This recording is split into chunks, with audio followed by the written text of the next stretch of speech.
احنا جايين من كل مكان، الصويرة زينة البلدان، نزورو ونرجع فرحان. كالضبيل وللهيل ولا حوض السلاح وثوم حيلة، نضربو شوفار هاد الليلة. احنا جايين من كل مكان، الصويرة زينة البلدان، نزورو. Les choses me raboter avec la permission d'Hachem, j'espère que vous allez bien. Je voudrais vous expliquer un peu sur la venue de Mashiach. En général, dans la paracha de Vayhi, on dit que Yaakov Avinu, il a voulu dévoiler le secret à ses enfants, il a voulu leur dire quand Mashiach il allait venir.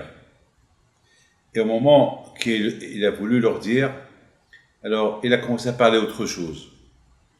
Il a commencé à dire autre chose que ce qu'il devait dire. Les prédictions qu'il devait leur dire, il leur a pas dit. Pourquoi? Parce que c'était pas le moment, donc il fallait pas qu'il le dise. Il y a des choses que Hachem il veut dévoiler, il y a des choses que Hachem il veut pas qu'on sache. Par exemple, la mort, aucun ne peut te dire quand la personne elle va mourir. C'est impossible. Bon, vous savez aujourd'hui avec les maladies qu'il y a aujourd'hui, les médecins ils peuvent faire ils peuvent plus ou moins dire voilà, il a 1 mois, 2 mois, 3 mois, mais parler à la seconde près, sa personne peut le dire, c'est Hachem seul. C'est chaque seconde, chaque seconde elle vaut, c'est une vie. Vous savez, vous imaginez, c'est quoi? Un homme il peut fauter 1000 ans de sa vie, en 1 seconde qu'il fait teshuva, tout est pardonné. Tous les 1000 ans de fautes qu'il a fait, les plus grosses fautes qu'il a fait, ils sont pardonnés. Et là, les calculs d'Hachem, ils sont énormes. Donc personne ne peut savoir, personne ne peut prédire qu'est-ce qui peut arriver.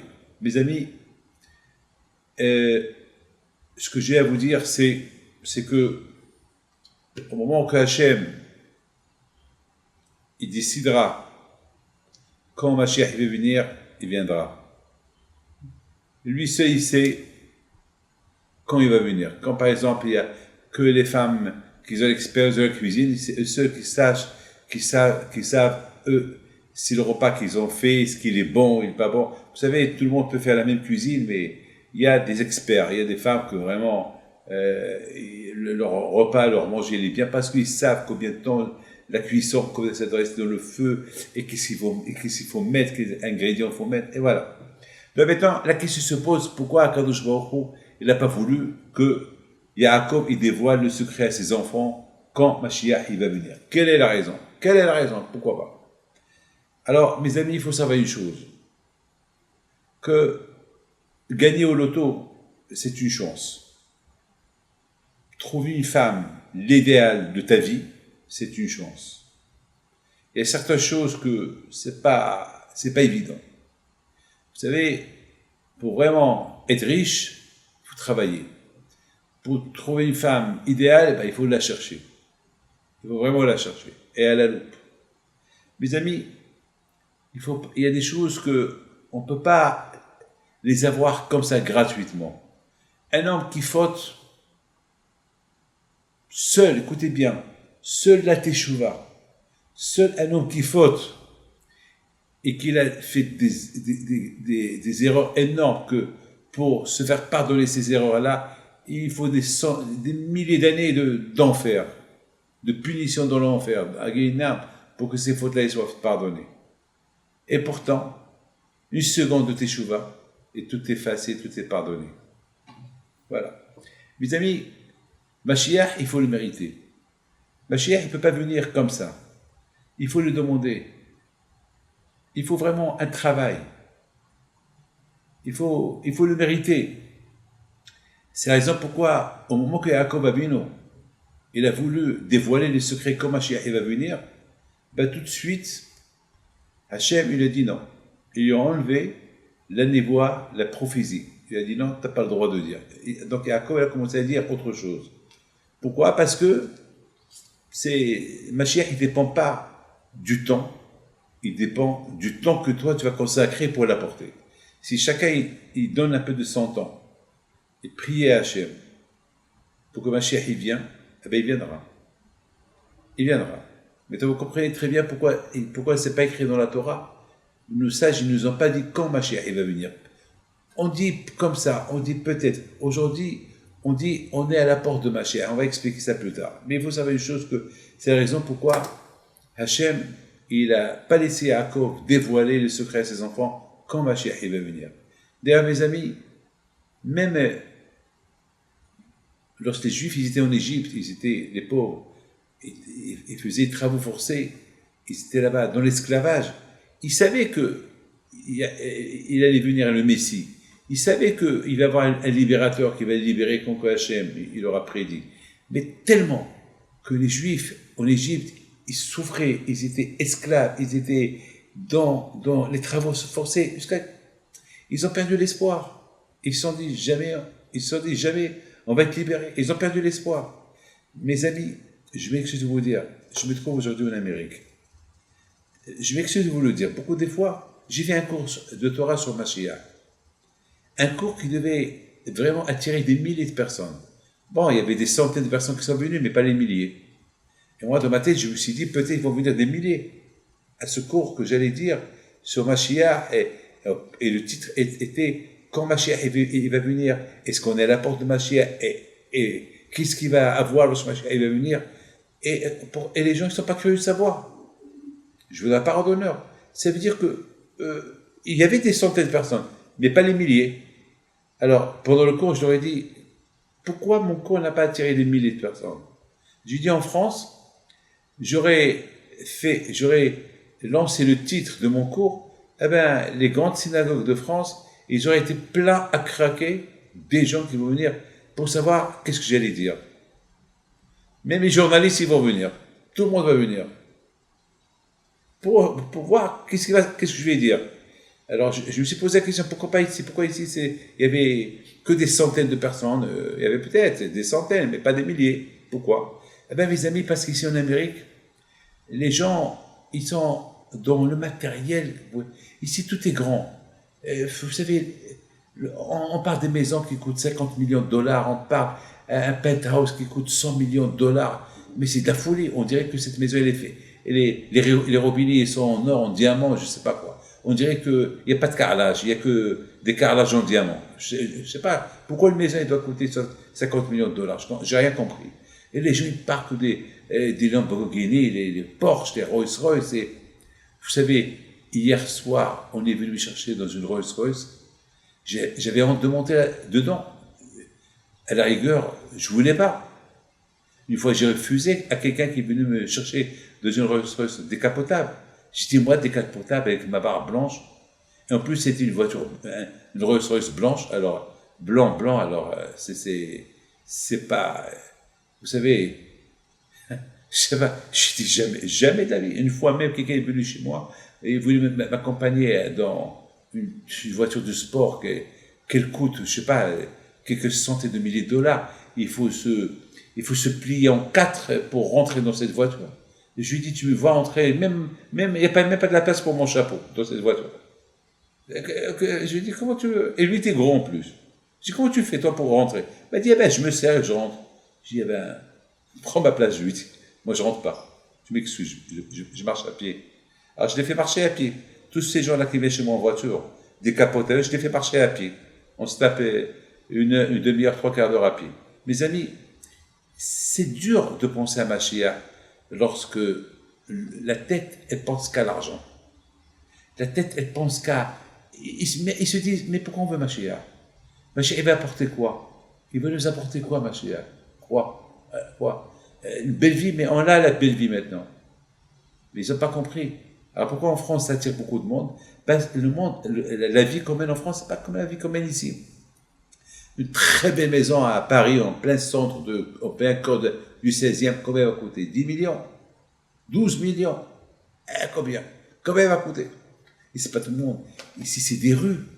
C'est des rues de 2, 3, 4 kilomètres. C'est la vie, elle est, vous savez, presque tout le monde a des avions privés, vous savez, comme des taxis ici, comme les Uber, et avions Uber. Ouais, c'est la volée. Il leur manque, je sais pas. J'ai quelqu'un qui voulait que je passe la mezouza dans un immeuble à New York. Je ne vais même pas vous dire une maison de 250, 2500 mètres carrés. Vous savez c'est quoi? Un terrain de football. Un penthouse de 2000, c'est deux étages. Ça coûte des dizaines et des dizaines de millions de... Je lui dis, monsieur, mais il avait besoin de 150 mezuzot. 150, il faut une fabrication. Il faut des sofrim. Pendant un an, ils vont écrire que des mezuzot. Je sais pas. Moi, j'ai pas été, je voulais pas. Je voulais pas. Pour moi, c'est du gâchis. Il y a quelqu'un qui m'appelle ce matin, qu'il est en train de préparer un mariage, mais c'est pas un mariage qu'il prépare. Il prépare un mariage du siècle. Il veut que c'est moi qui célèbre le mariage de ses enfants. Il veut m'envoyer un billet first class. Pour moi, ma femme et mes enfants, mais enfin, ça veut dire que toute la first class de Air France, il me la prend. Ça va coûter au moins 150 000 $, 100 000 euros, ou 200, je sais pas, je ne veux même pas savoir. Avec un hôtel pour une semaine, et j'ai refusé. Peut-être que je viens tout seul, mais le reste du milieu pour la yeshiva. Pourquoi tu veux que j'ai envoyé ma femme en first? Merci. Donc, lorsqu'un homme, il pense qu'à l'argent, quel Mashiach il reste? Il n'y a plus rien. Il n'y a plus rien. Donc, lorsque je parle de Mashiach, ça marche. Ça marche pas parce qu'ils ne sentent pas la souffrance. Vous savez, ici, ce qui se passe en Israël et ce qui se passe, ce qui s'est passé à Paris, il y a des gens même qui ne sont pas au courant. Le massacre qu'il y a eu à Paris, au Bataclan, il y a des gens qui ne sont même pas. Ah bon? Oh, les pauvres, voilà. Alors que nous, on était comme des fous. Les pauvres, voilà comment ils vivent. Mes amis, maintenant, vous comprenez quelle est la raison que Hachem n'a pas voulu que Yaakov Avinu il dévoile le secret de Mashiach? Parce que le Mashiach, il ne peut pas venir selon le temps que Yaakov Avinu il est en train de voir. Il se peut que Yaakov Avinu il voit que Mashiach il va venir dans X date, mais il se peut que nous va faire une bonne teshuva et la venue Mashiach elle va venir avant cette date. Donc, ça ne dépend pas de Yaakov Avinu de prédire quand Mashiach va venir. La venue de Mashiach, elle n'a pas de date, elle n'a pas de temps. C'est nous qu'on fait le temps. C'est nous qu'on fixe le temps. Quand Mashiach va venir. Et bien sûr, il y a ceux qui veulent Mashiach, et il y a ceux qui voient Mashiach un plus. Ils ne voient pas pourquoi Mashiach il doit venir. À la rigueur, ils n'ont pas besoin de lui.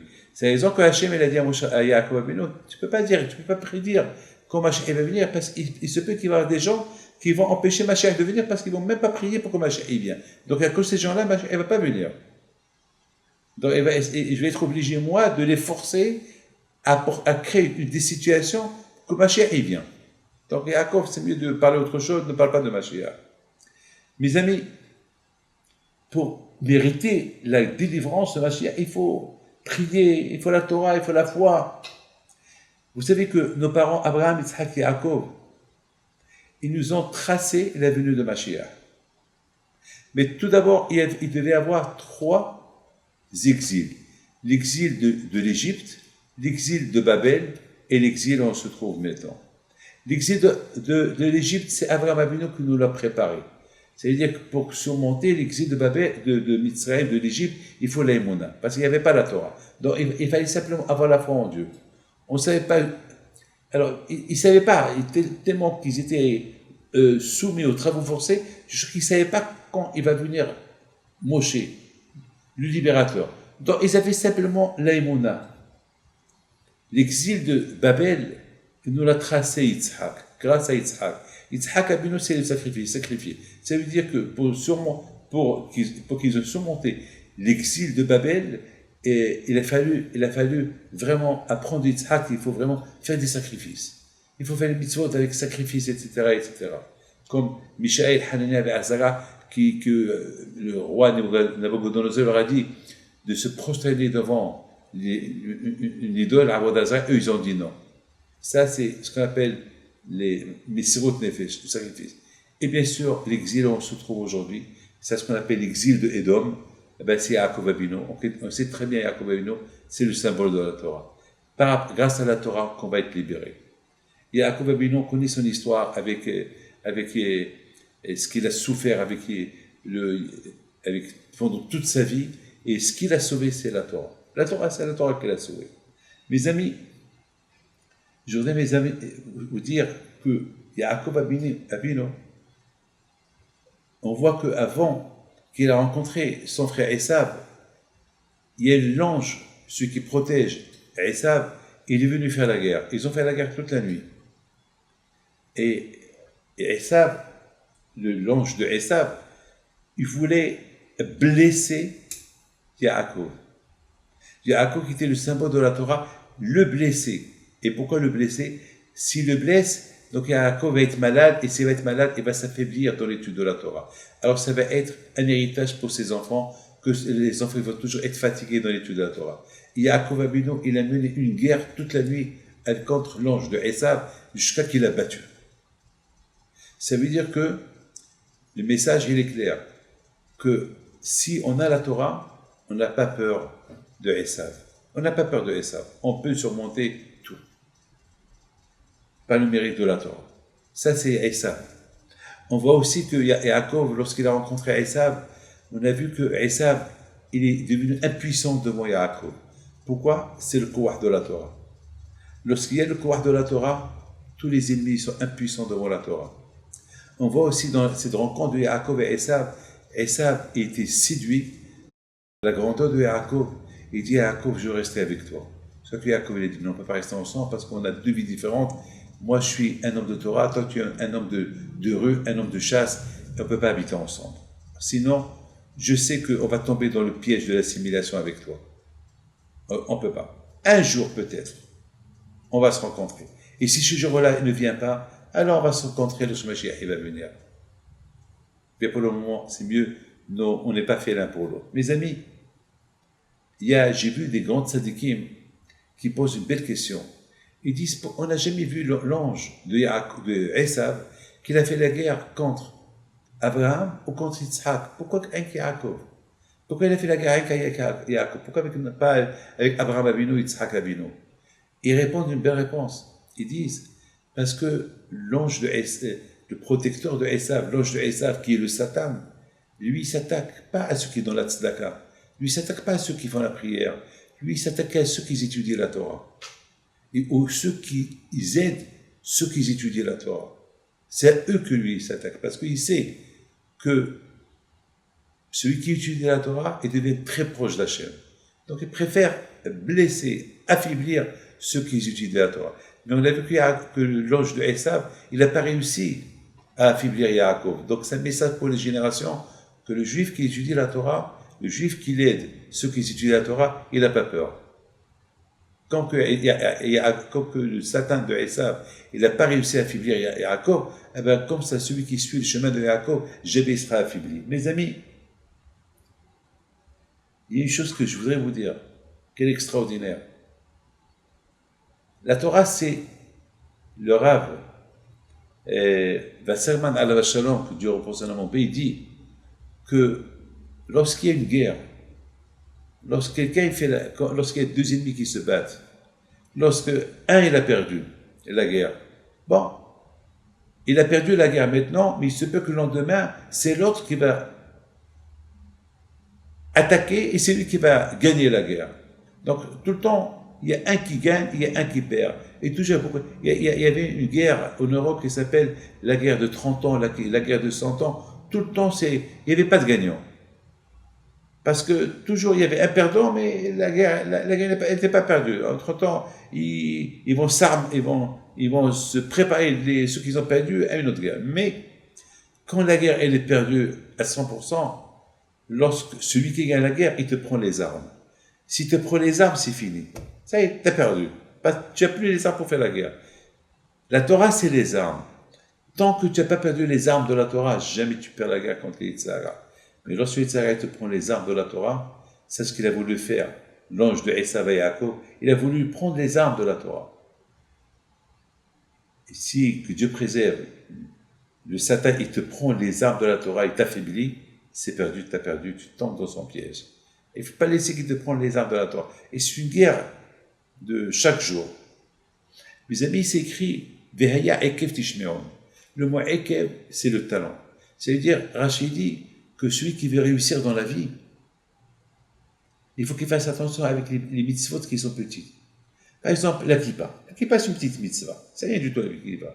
Mais malheureusement, si ta kippa elle tombe, tu ne la ramasses pas tout de suite, tu te marches à pied, alors tu risques de tout perdre.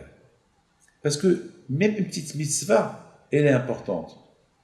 Parce que les mitzvot, il faut un seul bloc. Tu fais une aberrade, tu fais pas une mitzvah, tu risques de tout perdre à la fin. Vous savez, un diamant, le plus beau diamant du monde, si elle avait un petit coup, il n'a plus de valeur. Il n'a pas la valeur. Il coûte l'argent toujours. Mais il y a un diamant qui coûte 100 millions de dollars.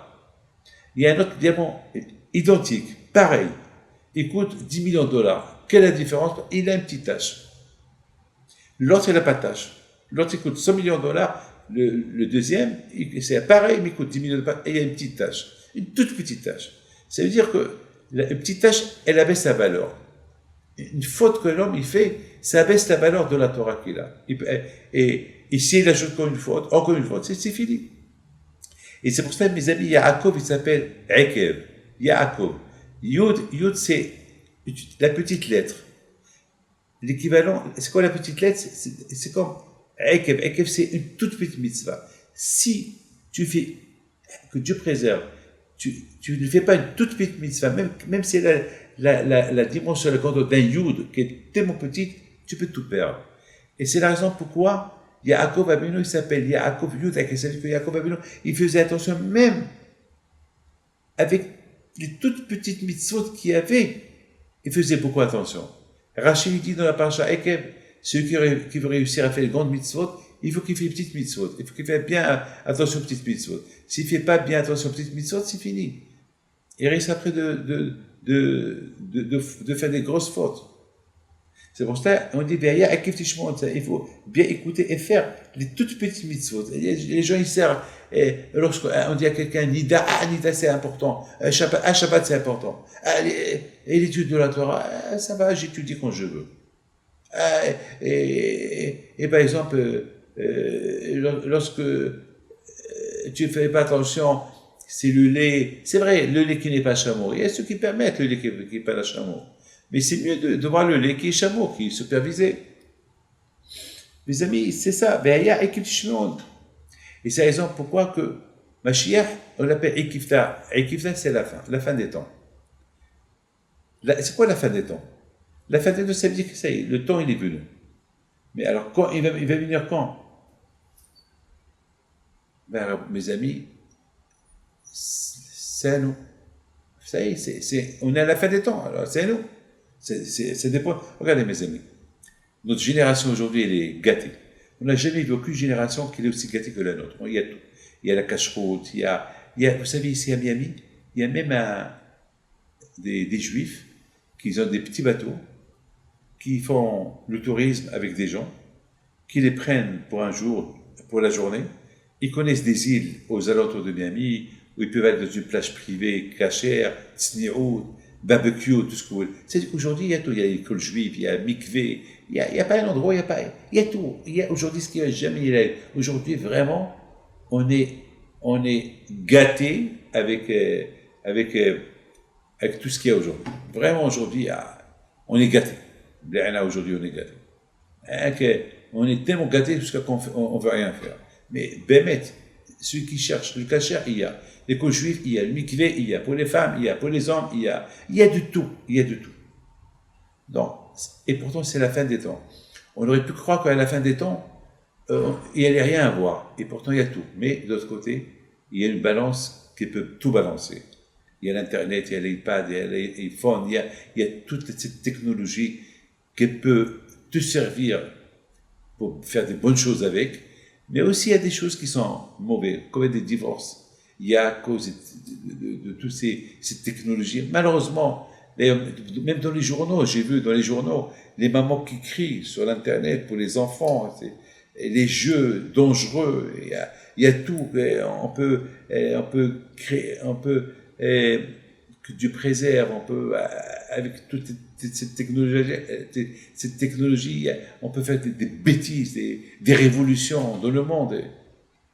Et surtout, mettons, toute l'économie, l'armement, les avions, tout, mettons, dépend de l'Internet, de la technologie d'aujourd'hui. Tout est par satellite. Que Dieu préserve que si quelqu'un il invente un virus qui peut paralyser tout, ça y est, c'est fini. Tout craque. L'économie craque, les avions vont tomber. Il n'y aura pas d'électricité, il y aura une panne. Je me rappelle il y a quelques temps, il y a 15 ans, lorsque on devait rentrer à l'année 2000, on avait peur du bug, on avait beaucoup peur que s'il va y avoir 3-0, qu'est-ce qu'il va devenir? Est-ce que tout va se paralyser? Il y avait une peur, une crainte. Bon, grâce à Dieu, rien ne s'est passé, mais il y a toujours cette crainte. Avant que Mashiach va venir, il y aura beaucoup de Sahara. C'est la raison pourquoi cette génération, elle s'appelle Ekev, la fin des temps. Mais malgré tout, il y a beaucoup de Torah. Le Torah, c'est le cœur du juif. Un homme, il peut vivre, j'ai vu dans des livres qui disent, un homme, il peut vivre sans main, sans les yeux, sans le pied. Même s'il n'entend pas, il peut vivre. Mais s'il n'a pas le cœur ou le cerveau, il ne peut pas vivre. La Torah, c'est le cœur, c'est le cerveau. C'est pas la Torah, c'est pas une vie.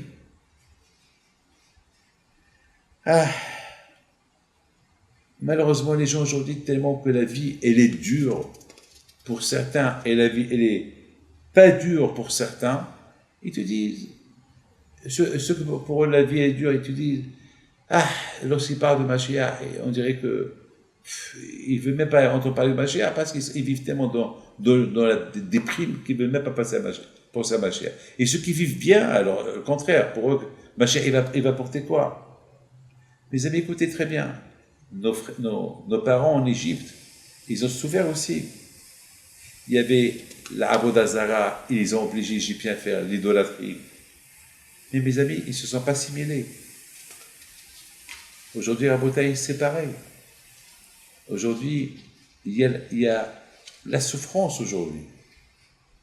Mais malheureusement, il y a beaucoup d'assimilation. Pourquoi?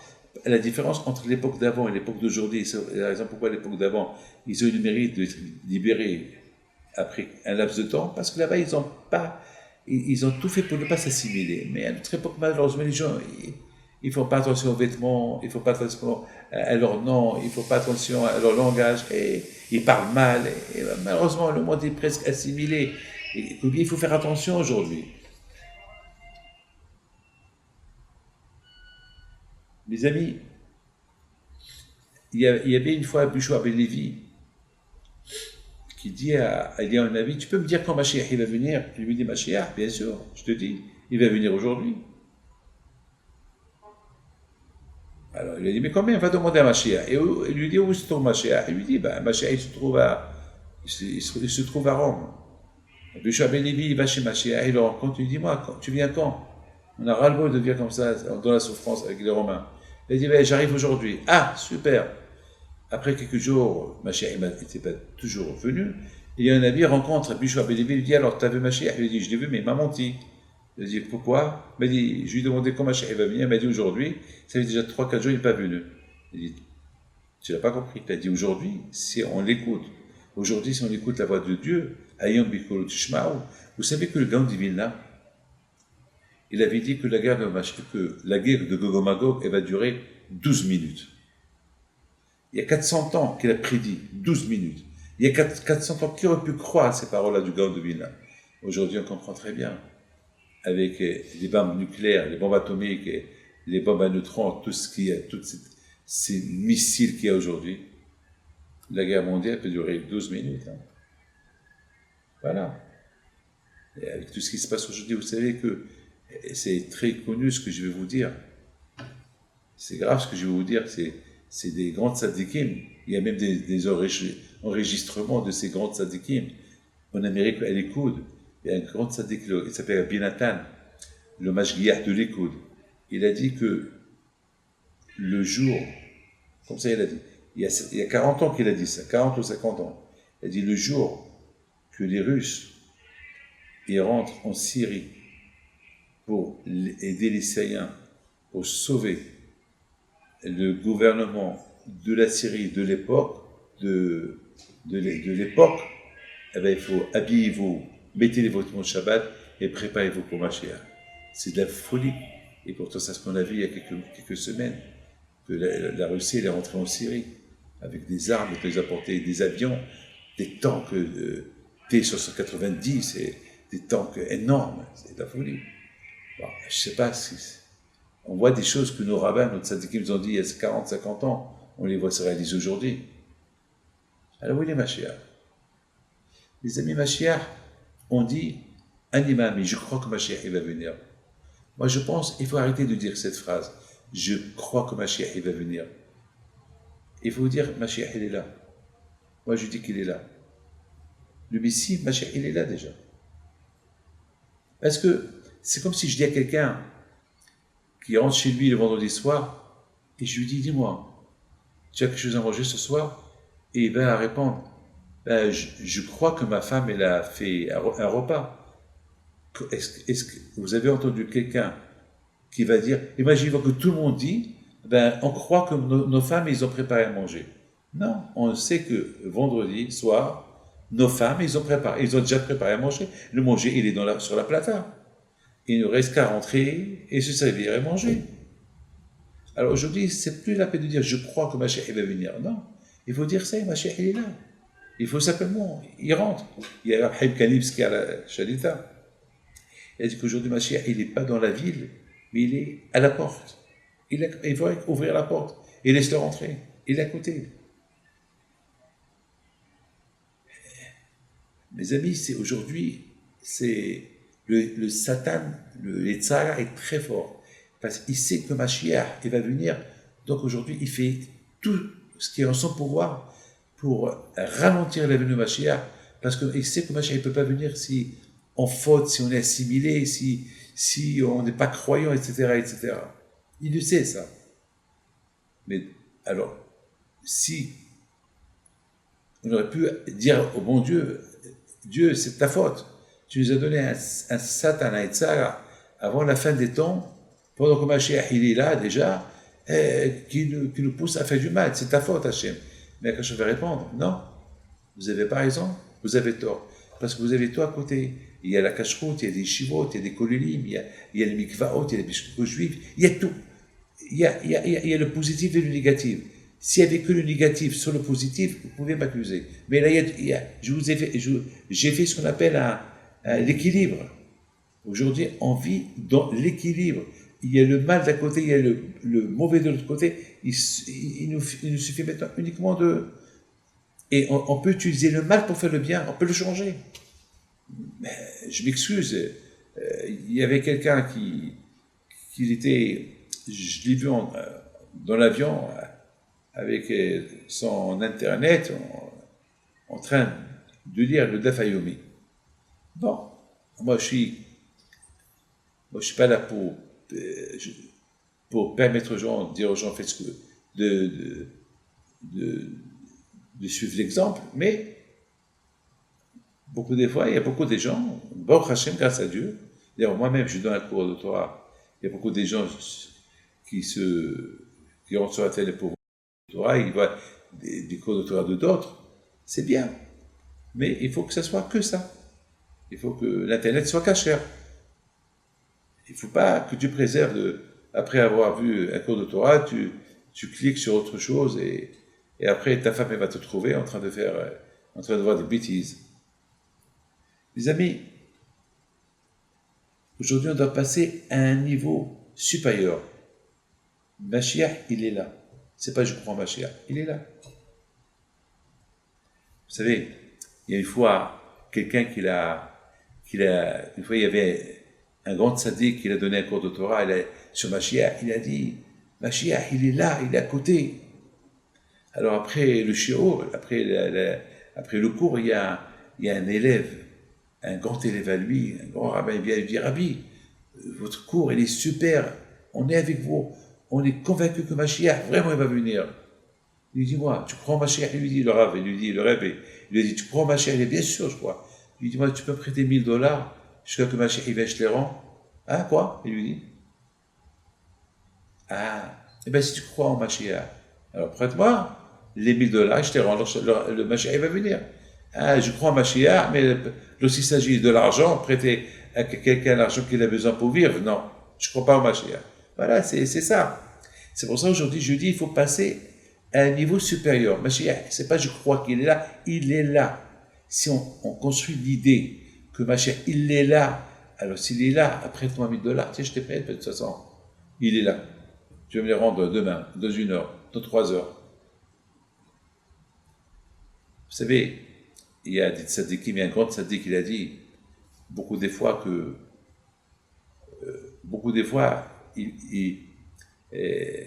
quelqu'un qui veut clouer un clou, mais il n'a pas le marteau, il n'a qu'une cuillère. Alors, il tape, avec une cuillère, tu peux pas enfoncer le clou dans le mur qui est dur. Et voilà, soudainement, et ça prend du temps. Voilà, encore 1 jour, 2 jours, 3 jours. Et doucement, toute la journée, il tape avec et voilà, un monsieur, il passe avec un marteau. Qu'est-ce qu'il dit, bon? Un seul coup, il prend le marteau et donne un coup, et le coup, il est rentré. Mes amis, aujourd'hui, il faut un effort supplémentaire pour apporter Mashiach. Maké Bakfatish. Voilà, mes amis. Je voudrais, mes amis, simplement finir avec une toute petite histoire que j'ai écoutée hier.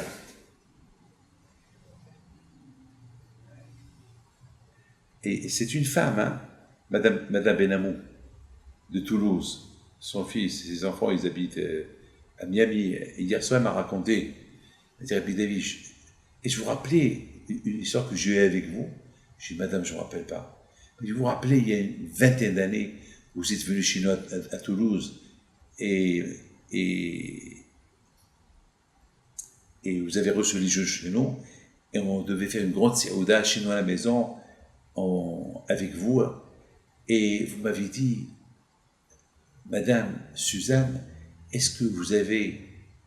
Il y a un poisson spécial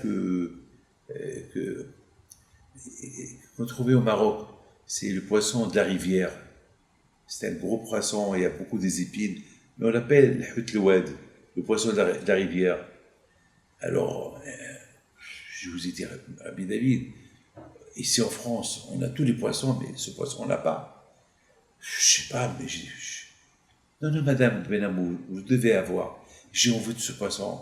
Je sais que vous, Madame Benamou, toujours votre mari l'achète du poisson. D'ailleurs, votre mari, il me dit que toujours il va au marché des poissons, il achète tous les poissons, bien sûr cachés, bien sûr. Alors, peut-être, non, Rabbi David, ce poisson-là, on l'a pas. Mais peut-être vous l'avez. Cherchez. Non, mais on l'a pas. Bon. Mais moi, je sais, alors je suis têtu, c'est qu'il y a quelque chose. Parce qu'en général, je montre quelque chose. Et lorsqu'on me dit, non, je me tais, ça y est. Mais là, j'étais têtu. J'ai dit, Madame Benamou, non. Vous deviez avoir. Puis David, on n'a pas. Bon. Elle me raconte, Madame Benamou, que ce soir là-bas, elle et sa mère, ils ont fait la cuisine toute la nuit. Donc, ils ont décongelé le poisson, et ils ont fait un nettoyage, ils ont décongelé le poisson. Et hop, Madame Benamou, la mère de Madame Benamou, dit à sa fille, Suzanne, ma fille, c'est quoi ça? Il dit, quoi, maman? Maman, mais c'est le poisson de la rivière. Regarde, il y a même des œufs. Mais d'où on a eu ça? Ah, c'est vrai. L'année dernière, on était au Maroc. Et je l'ai emmené avec moi, j'ai complètement oublié. Ouah, Rabbi David avait raison. Bon. Le lendemain, elle m'a rien dit le lendemain. Le lendemain, il y avait la soda, on servait les poissons. Et voilà, à un moment donné, elle me dit, Madame Benamou, Rabbi David,